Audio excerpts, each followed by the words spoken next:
Halo, assalamualaikum warahmatullahi wabarakatuh. Sahabat Nakoy, kembali bersama saya penulis buku My Name is Nakoy, Nana Qasim Yusuf.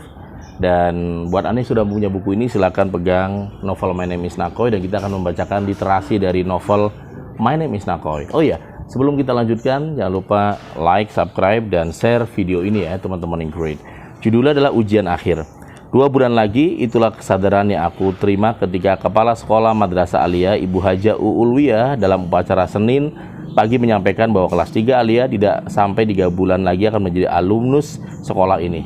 Dalam hati, aku merasa belum lama ada di pondok, rasanya masih segar dalam ingatanku bagaimana emak mengantarkan aku ke pondok pesantren bersama Hafidz.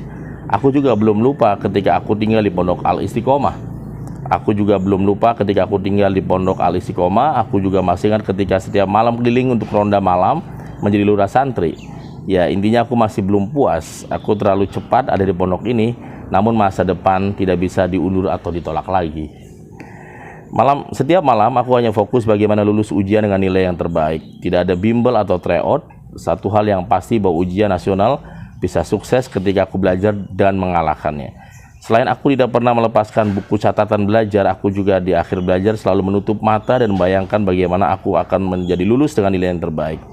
Waktu yang semakin dekat membuatku semakin terdesak untuk lulus. Suatu sore selesai sholat asar, aku mendatangi Kiai Amin dan menyampaikan hajatku yang tinggal beberapa bulan lagi akan menghadapi ujian nasional. Begini saja Nanang, jangan lupa 40 malam untuk sholat malam tahajud, dilanjutkan sholat hajat dan kamu pergi ziarah. Dan kamu sebelum sekolah sholat duha. Bagus lagi kalau kamu ditambah ziarah ke makam Kiai sesepuh di pondok ini. Tapi ingat ya, semua ini dilakukan kalau Nanang belajar sungguh-sungguh, kata Kiai Amin. Aku menjawab, insya Allah Kiai, saya tidak akan mengecewakan emak dan bapak serta pesantren ini.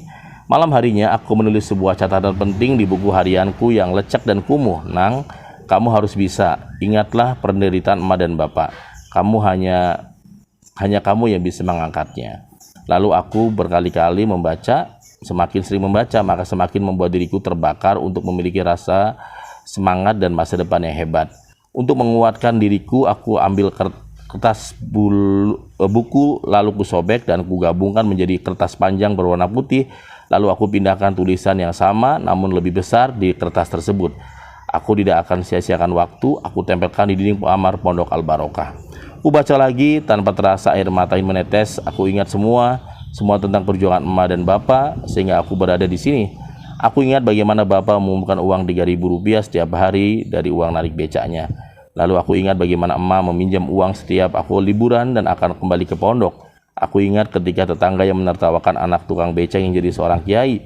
Aku ingat siapa saja yang memberikan uang ketika aku akan ke pesantren, wajahnya, ketulusannya, dan kasih sayangnya. Aku juga ingat adikku Hambali yang sering aku gendong setiap aku pulang liburan. Adikku Halim yang sedang lulus, yang sedang di Madrasah Sanawiyah sekolah aku dulu. Aku ingat desa yang indah. Aku dan teman-temanku berlomba renang di sungai sawahku. Aku naiki pohon balsia, lalu aku melompat ke sungai. Waktu itu indah sekali. Aku juga membayangkan bagaimana aku ke depan menjadi orang yang berarti buat emak dan bapak. Tiba-tiba pintu dibuka. Assalamualaikum. Tidak sampai 3 kali aku sudah membukanya. Ternyata Samsu yang baru selesai mengaji. Matanya kenapa lurah? Kok merah sehabis nangis ya, katanya. Sam, ente jangan panggil saya lurah lagi dong. Kita sama-sama santri sekarang. Samsu duduk di lantai dan berkata, izinin saya ya, biar panggil ente lurah sampai lulus, katanya.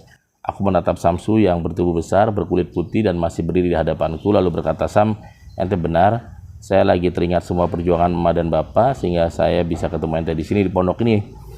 Nang, kamu harus bisa ingatkan penderitaan emak dan bapak, hanya kamu yang bisa mengangkatnya. Pelan-pelan Samsu pun membacanya, terdiam dan tidak berkata apapun. Hanya air matanya yang seolah-olah berkata bahwa ia pun merasakan yang aku alami. Saya teringat bapak dan emak juga, walau tidak sesulit yang ente rasakan, tapi mengingat orang tua membuat saya sadar siapa saya dan sesungguhnya, katanya. Aku dan Samsu sama-sama saling menatap dan rasanya ingin aku peluk dia, hanya saja belum pernah aku peluk dia sebelumnya. Kita sholat aja Yusam, biar lebih tenang, kataku. Akhirnya aku dan Samsu menutup malam dengan sholat malam. Demikian teman-teman yang great episode di novel My Name is Nakoy. Assalamualaikum warahmatullahi wabarakatuh.